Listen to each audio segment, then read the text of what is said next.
Süreyya Ağaoğlu, növbəti məsəlimiz budur. Azərbaycanlı ictimai xadim Əhməd bəy Ağaoğlu'nun qızı Süreyya xanım 20-ci əsrin əvvəllərində hələ bir çox qadınların qapalı gəzdiyi Türkiyədə ilk qadın vəkil adını qazanmışdı. 1903-cü ildə Şuşada doğulan Süreyya 7 yaş olanda ailəsi ilə Türkiyəyə mühacirət edilib. 1921-ci ildə Darülfünun Hüquq Fakültəsinə sənədlərini vermək istəyəndə ona qızlar üçün bu fakültənin olmadığını bildirirlər. O, qızlar üçün fakültənin açılmasını tələb edir, lakin bir nəfər üçün fakültə açıla bilməz cavabını alır. Süreyya məktəb yoldaşları Melda və Bediyanı dilə tutaraq onları da bu fakültəyə sənəd verməyə razı salır. Beləliklə, Türkiyədə qızlar üçün ilk hüquq fakültəsi açılır. Uşaqlıq və gənclik illəri Türkiyə Cümhuriyyətinin qurucusu olan Mustafa Kemal Atatürkün yaxınlığında keçən Süreyya, universiteti bitirən kimi sərbəst vəkillik icazəsi alaraq yeni dövlət quruculuğu dövründə olan Türkiyədə ilk qadın vəkil olur. Yaxınlığında keçən nə idi? Nəysə. İş həyatı maraqlı keçən Süreyya həmkarı olan rəfiqəsi ilə nahar eləmək üçün yer tapmaqda həmişə çətinlik çəkirdi. Qadınların restoranda nahar eləməsi o zaman şərtlərinə görə mümkünsüz idi.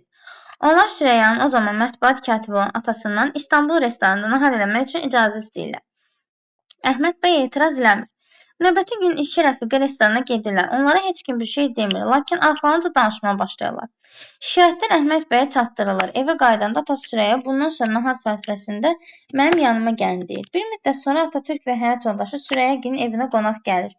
Söhbət əsnasında Süreyya bu məsələni Atatürkə danışır. Atatürk ciddi bir mövqe bildirməsə də, səhər Süreyyanı nahara aparmaq üçün onun iş yerinə gəlir. Süreyya təəccüblə qapıya çıxıb avtomobilə minir. İstanbul restoranının qarşısında avtomobil dayanır. Millət vəkili Salih bəy tələsi yaxınlaşır. Atatürk hər kəsin eşidə biləcəyi bir səslə ona deyir. Bugün Süreyyanı bizə aparıram, ancaq sabah naharı burada edəcək. Səhər Süreyya İstanbul restoranına gedərkən bir neçə millət vəkilinin öz həyat yoldaşı ilə burada olduğunu görür. Heç kim onları baxışları ilə belə narahat etməyə cəsarət etmir. Beləliklə bu hadisə ilə cəmiyyətə mesajı verilmiş olur. Süreyya Ağaoğlu Türkiyənin ictimai həyatında böyük işlər görmüş, dünyəvi dövlətçilik ənənələrinin inkişafına yardım eləmiş Azərbaycanlı olaraq tanınır. Deyir mətnin 331-ci suala baxırıq. Deyir mətnin ikinci abzasında ümumiləşdirən fikri müəyyən eləyin. İkinci abzasa baxırıq və həmin dövrdə deyir ki, qələmi aça bilsəm baxacaq. Ayda necə xarab ola bilər axı bu?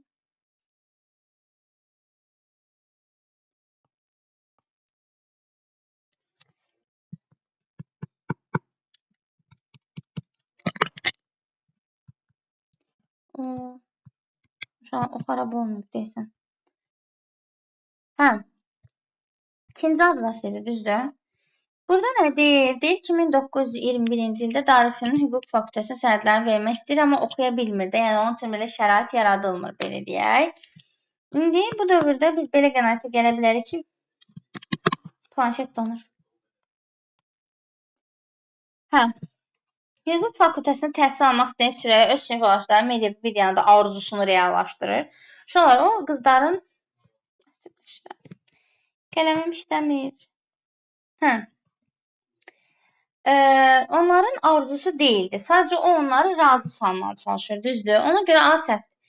Türkiyə Cümhuriyyəti yaransa da hələ qadınlar öz siyasi hüquqlarından tam istifadə edə bilmirlər. Həmin dönəmlərdə hələmki Osmanlıdır, ona görə səhvdir. Hüquq Fakültəsində təhsil almaq istəyən Süreyya Türkiyədə qızlar üçün bu fakültənin açılmasına nail olur. Bəli, sinif yoldaşları Melda və Bediyanı razı salır və həmin dövrdə axı Türkiyədə hüquq fakültəsi yox idi və atmırdılar da. Deyir ki, bir nəfərdən ötürü hüquq fakültəsi aça bilmərik. O da gedir bu qızları da məcbur edir ki, ora sənəd versinlər və beləliklə 3 nəfər üçün hüquq fakültəsi açılır. Ona görə cavab olur C. 332.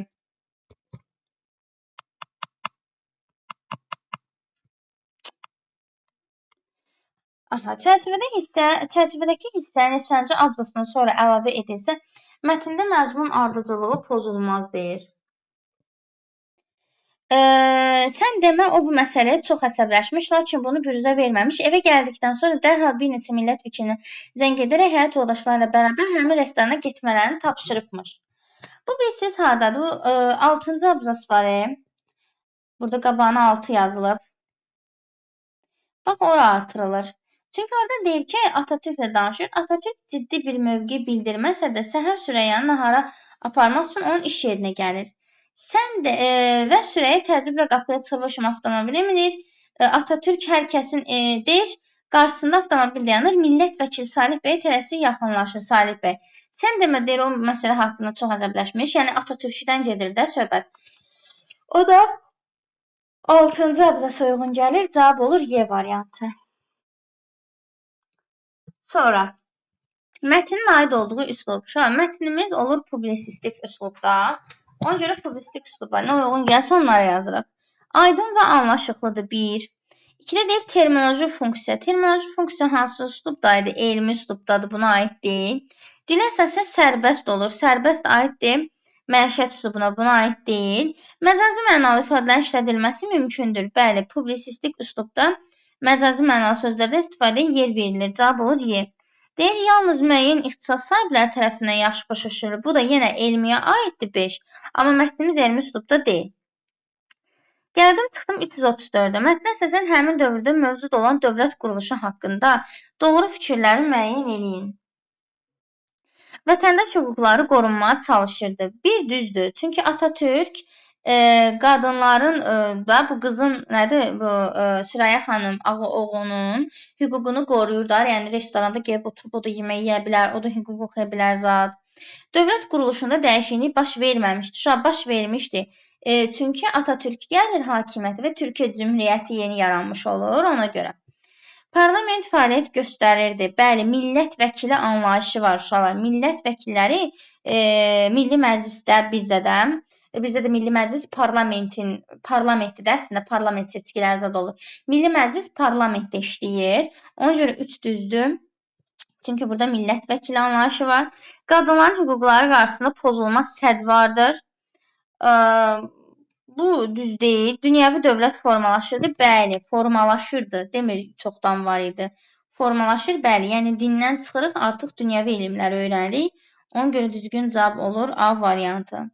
Deyir, mətnin giriş və əsas hissələrinin sərhədi pozulub. Əsas hissə 1-ci və ya 2-ci abzasdakı hansı sözlə başlayan cümlə ilə başlamalıdır deyir. Deməli.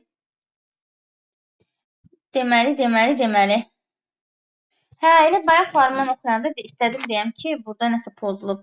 Sonra deyir, ilk qadın millət vəkili adını alır. Sonra deyir, 1903-cü ildə Şuşada doğulan. Bu artıq ümumi məlumat verir. 1-ci abzasda ümumi məlumat verir ki, belə bir xanım var, Süreyya xanım. Sonra onun haqqında danışır, doğulması, təhsili filan fəsmən, uşaqlıq, gənclik illəri. Yəni 1903-cü ildən başlayan hissə artıq əsas hissədə olmalıydı. Yəni 1-ci abzasda bu hissədən bölünmə olmalıdır. Giriş 1903-ə qədərdir. 1903-dən başlayır ta ki 8-ci abzasda daxil olmaqla əsas hissədir. 9-cu abzasda nəticə hissəni verir. Ona görə cavab 1903-cü ildə D variantı olur. Keçirəm 336. Deyir ki, mətndə üzərinə rəqəm yazılmış sözlərin kontekstə görə qarşılığını müəyyən edin. Deməli, top vurmuşdum mən az qala. Birinci söz mühacirətdir, uşaqlar, üzərinə rəqəm qoyulan. Mühacirət bilirsiniz nədir? Siyasi vəziyyətlə əlaqədar olaraq ölkədən deportasiya edilmədir. Yəni qovurlar da belə. Deyək, ya siyasi səbəbdən, ya da hansısa bir dini səbəbdən ölkəni məcburi tərk etmə. Bu olur mühacirət. İkinci sözü nədir? İkinci sözün qarşılığını axtarmaq üçün ikinci söz tapmaq lazımdır. Maraqlı sualdır. Tapa bilsəm, deyəcəm. 3-ü gördüm, ənənədir. 2-ni görmürəm.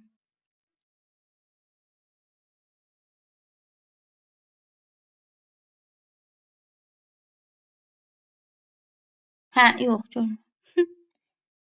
Korluğum tutdu yenə.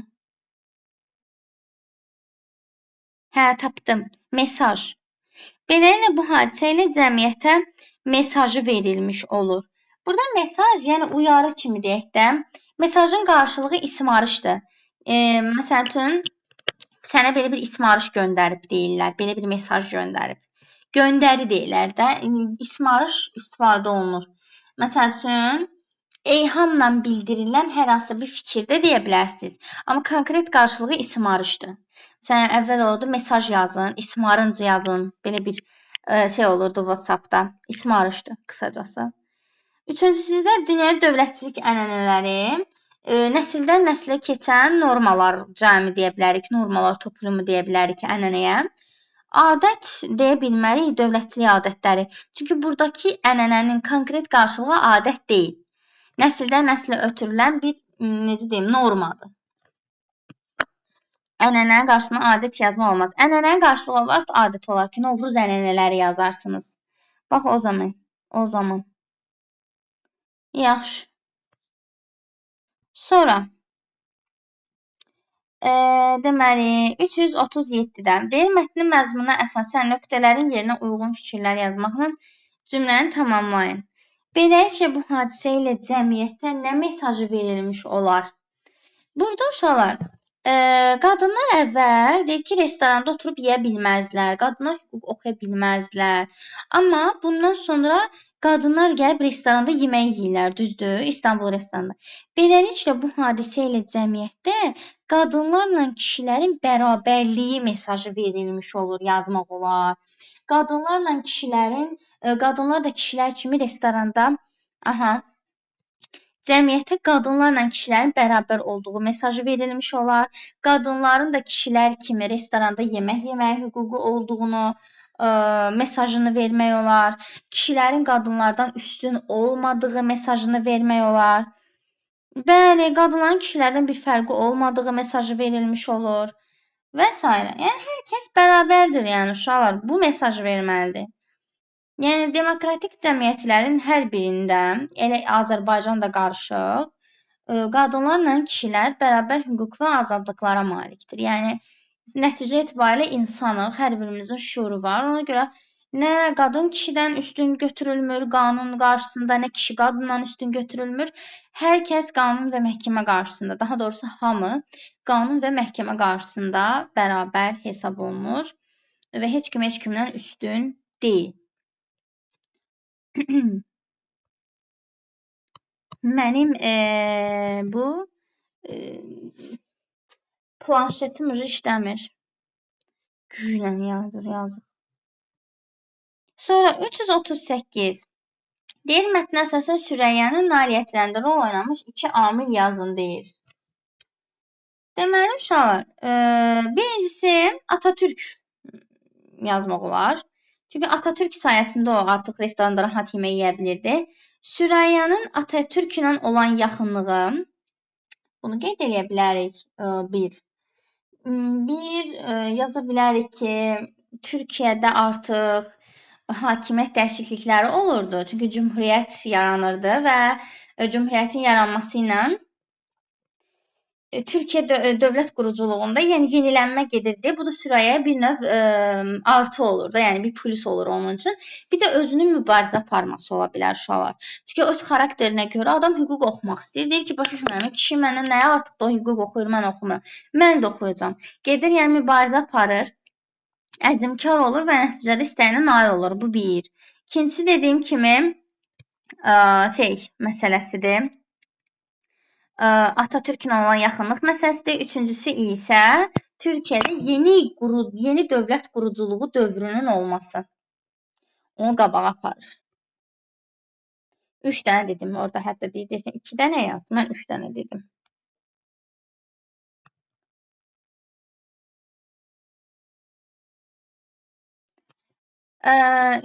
Qızlara ömürlük vermirlər. O cəza məsələsində deyirsən, 25 il həbs cəzası verilir. Maksimal qadınlara bəli 25 il həbs cəzası verilir.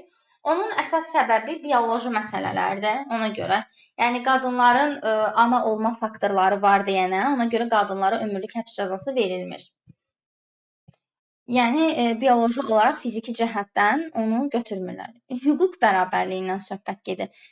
Qanun və məhkəmə qarşısında hər kəs bərabər deyəndə, yəni bilsən necə kişilər qadınlara nisbətən daha çox cinayət törədirlər. Yəni reallıq budur. Ona görə də qadınlara maksimum 25 il verirlər. O da zaten 25 il versə də Onsuz da 25 il o qədər az bir müddət deyil də, yəni 25 il yaşamaq Allah ailəsində, yəni 25 yaşında gedirsənsə 50 yaşında çıxırsan türmədən. Ömrünün yarısı, hətta çoxu bəlkə də. Nə bilim, Allah göstərməsin. Sonra 339. Deyir, mətnə əsasən sxemi tamamlayın və fikrinizi əsaslandırın. Mətndə bəhs olunan dövrdə Türkiyədə cəmiyyətin əksər nümayəndələri, şu an əksər nümayəndələri mühafizəkar idilər. Yəni bunu biz geri kafalı deyirik. Mühafizəkar nə deməkdir? Yəni cahil, qadın oxumaz, qadın nə bilim işləməz, qadın işi evdə oturmaqdır. Qadın nədir? İşləmək nədir? Zar. Qız nədir? Oxumaq nədir? Belə bir ideologiya. Əlbəttə ki, mühafizəkar idi. Çünki qadınların restoranda yemək yeməyəsinə pis baxırdılar, qadınların hüquq təhsili almasına pis baxırdılar. Əsaslandırmanızı belə əsaslandıracaqsınız. Nəinki Türkiyə, indi Azərbaycan cəmiyyətində də bir çox elə ata nümayəndələr vardır uşaqlar. Yəni qızını qoymur oxusun. Hətta analar da. Təəssüf edirəm.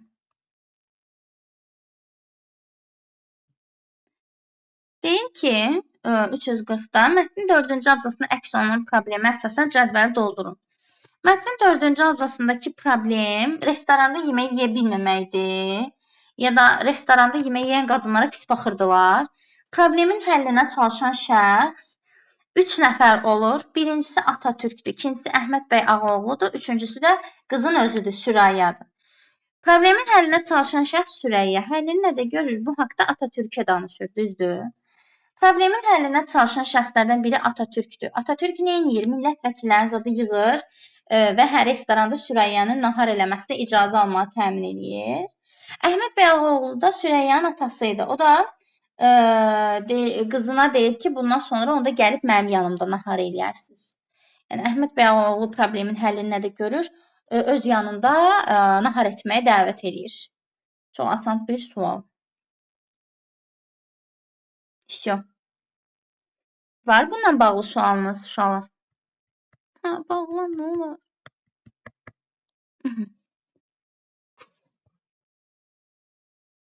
Asan idi bu məsələ. Varmı dostlar?